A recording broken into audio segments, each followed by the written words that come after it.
Hi guys! So, here's my day in my life as a dump truck driver. Bali, last December pa nga itong biyahe namin na to at ngayon lang ako nakapag-edit. Gabi na nga kami nung umahon yan at Vibro ang order sa amin. Bali, bago nga pala ulit itong aming dadalhan at dito lang naman yan sa may Valenzuela. Medyo nagpagabi na nga kami dahil grabe daw ang traffic sa Kamyas. Dito nga pala kami nagkarga ulit. Syempre, saan pa ba? Edi sa DFS. Dito lang din yan sa may Clark. Dalawang Vibro nga yung order sa akin kaya naman yung isa ibinigay ko na sa aking sisterette. At dahil nga alanganing oras na yan, mga 11 PM na siguro yan, kaya naman wala nang pila.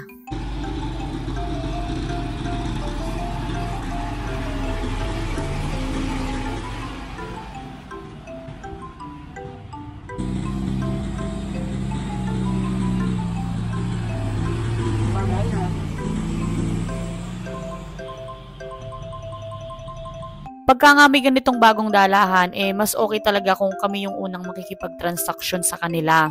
Mainam naman din yung nakikita natin sila at hindi puro sa cellphone lang kami nag-uusap. At nung okay na nga yung sukat, syempre dumiretso na din kami sa cashier para magbayad. Shoutout nga pala kay Maymay. Kung ang bumiyahe ay siya yung kauna-unahang nagpa-picture sa akin. At nung kargado na nga kami, sabi ko sa pinsan ko ay siya na ang mag-drive. Wala nga pala ang aking sugar daddy dahil busy siya sa bahay. Kaya pinsan ko muna yung kasama kong bumiyahe. Time check nga ay 1 AM na pala niyan, kaya naman chinek ko muna kung okay ba yung mag-ama ko. Sana all masarap ang tulog, di ba?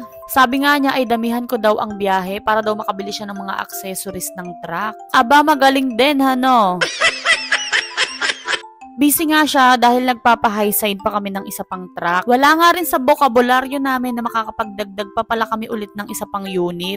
Sobrang daming ganap talaga ng 2023. Ang welder nga pala namin ay si Poging Bong. Habang abala nga siya dito sa isang unit, ako naman bumibiyahe. Ganon talaga kailangan may teamwork or nagtutulungan, 'di ba? Mas napapabilis yung proseso kapag nagtutulungan. Okay, back to biyahe na ulit. Shoutout nga pala si J&S Gravel and Sand. Nandito na nga pala kami sa aming didiskargahan.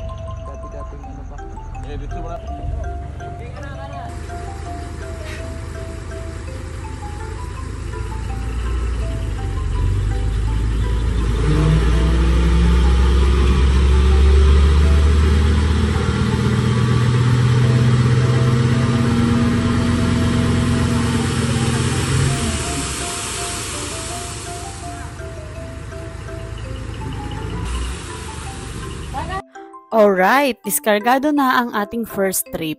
Next naman na magdidiskarga ang aking sisterette.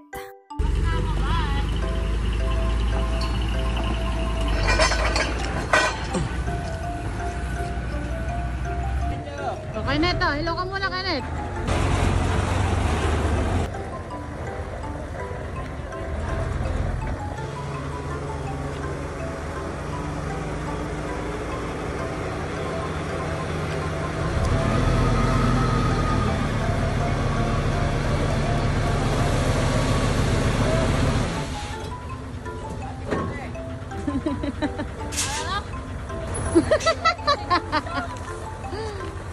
Hindi, nakasagad ng minute eh. Yun nga, kapag...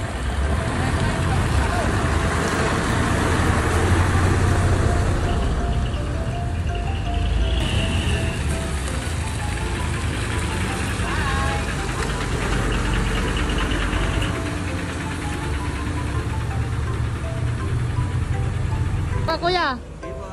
Yung po ba unit mo? Yung ano?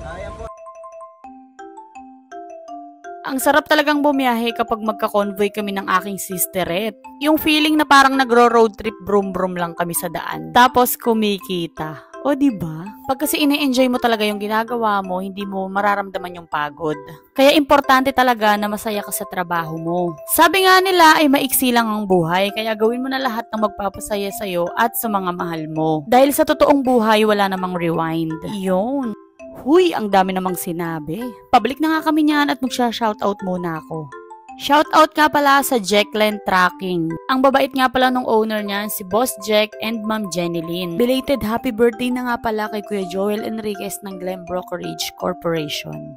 Shoutout Ronnie Aquino from Urdaneta City. Romulo Duyanen Jr. Shoutout din sa'yo, Adiding. At kila Kuya Chokoy Oil Trading. Nagkasabayan lang po kami sa NLEX. Shoutout nga po pala sa mga taga Sesmil Auto Supply. Located lang sila sa San Miguel, Bulacan. Eto nga at pabalik na tayo, ako naman ang nagda-drive. Noong mga oras nga na yan ay medyo nakakaantok talaga kapag ka nasa NLEX ka na. Siguro nga ay diretsuhan lang at hindi nagkakambyo kaya mas nakakaantok talaga. Bale, ito na nga pala yung pang second trip namin at madaling araw na niyan. Vibro nga ulit yung pangarga namin at this time ay sa Pulilan naman namin dadalhin. Ngayon nga pala ay wala na kaming ka-convoy dahil ang aking sisterette ay nag-white sand naman. At bago nga kami manakbo ulit ay nagkape naman kami. Shoutout nga po pala kila kuya na mga nakasabayan namin sa kargahan. Dito na nga kami inabutan ng liwanag sa daan at nandito na kami niyan sa Pulilan. Nung mga oras nga na yan ay hindi ako masyadong makatulog. Medyo naparami yata yung kape na nainom ko.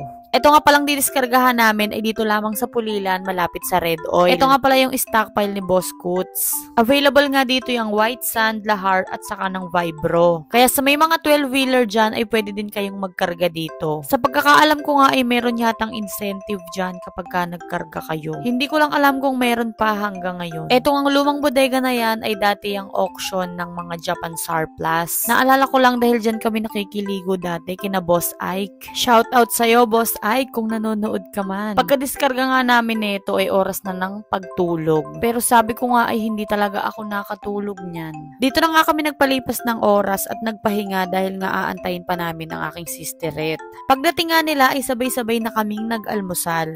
Dito nga pala to kila Ate Carol, tabi lang din ng stockpile. Ito yung kainan namin, tambayan, liguan nung bumibiyahe pa kami noon sa 12-wheeler. Kaya naman talagang suki na kami dito ni Ate Carol noon pa man. Medyo dumalang na nga lang ang pagtambay namin ngayon dahil tuloy-tuloy ang naging biyahe namin. Noon kasi kada biyahe tatambay pa kami sa Red Oil. Ngayon kasi kada biyahe diretso agad ng kargahan, wala nang tambay-tambay. Shoutout nga po pala sa'yo Ate Carol. Habang nagdi-diesel nga sabi ko nga ay makikiligo na lang muna ako dito. Nakakamiss lang din dahil araw-araw ganyan ang ruta namin noon sa Shockman. Shoutout nga din po pala kay Mang June at sa mga TDP Pulilan. Pagkaligo nga namin, diretso biyahe na ulit kami para magkarga naman ng white sand. Magka-convoy na nga pala kami dyan ng aking sisterette at parehas kami ng dadalhan ngayon. Ako naman yung sinama niya sa kanyang biyahe. Ganun lang kami laging dalawa kapag may sobra akong biyahe, bibigyan ko siya at ganun din naman siya sa akin. Wala namang ibang magtutulungan kung hindi kami lang din naman. Shoutout nga po pala sa AIM Tracking Services.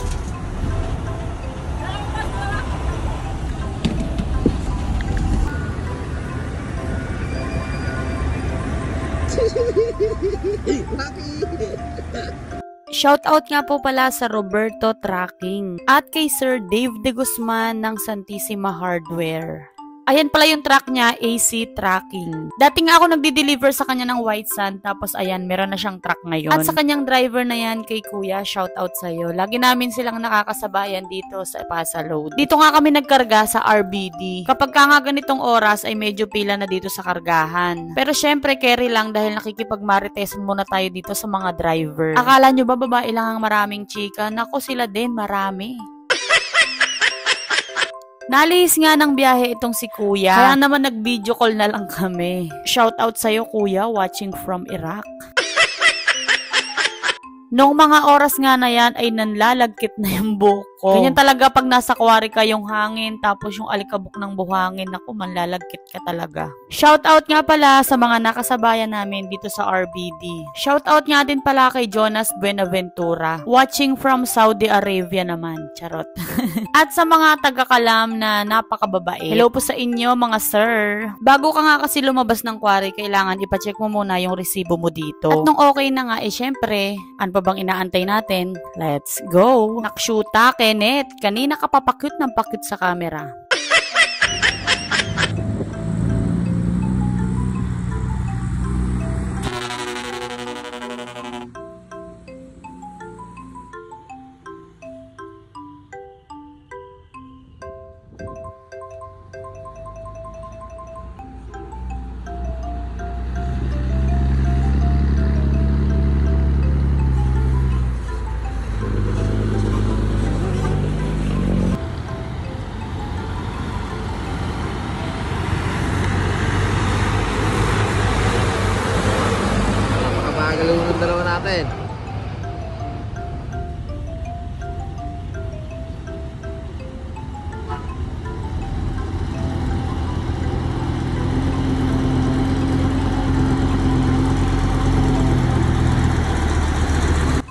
Medyo mahaba na nga din itong ating video, kaya naman yung part 2 ay sa susunod na lang na vlog. Ayun lamang muna for today's vlog. Thank you for watching. Bye-bye!